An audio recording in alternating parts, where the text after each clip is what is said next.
So, good morning, good afternoon, good morning, good evening, or whatever.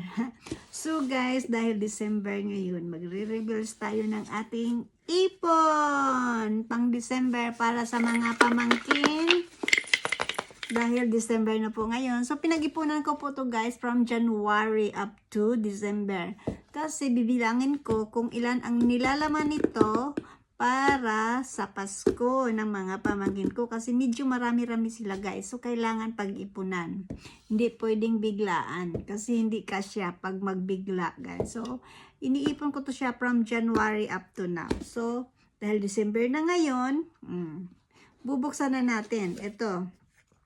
Every years talaga to guys, Merry Christmas party nila, pang ano. So, tuwing buwan-buwan, hinuhulugan ko to kung magkano lang naipon natin. At ito ang pag hati-hatiin nilang lahat. Kasi madami sila guys. So, ang mga pamangkin ko ay nasa, ilan na ba sila? Hindi ko alam. Ililista ko pa kung ilan sila guys. So, meron pang 1 euro. So, tingnan natin kung magkano to. At kung magkano ang magiging palit ngayon, yun ang paghati-hatian nila guys. Kasi mataas ang palit ng euro ngayon. O, diba? So, tingnan natin kung magkano to.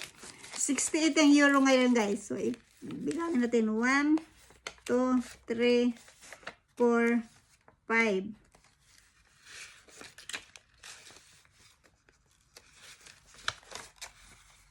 6, 1, 2, 650, 7,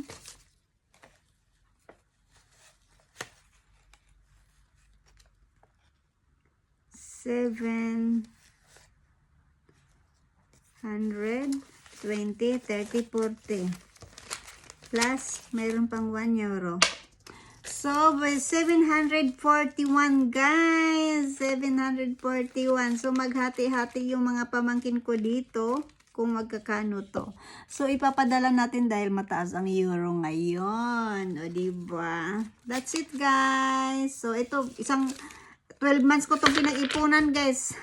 January. So, ito ipapalit na natin kasi mataas ang euro at ipapadala na natin para mayroon naman silang pamasko from Mami Bet. So, biruin mo January. So, next month mag-umpisa na naman tayo ng ipon kasi ito ipapadala na natin. So, goodbye na ipon for 2025. Mag-i-start na naman tayo ng for 2026 for next year guys. So, ayan.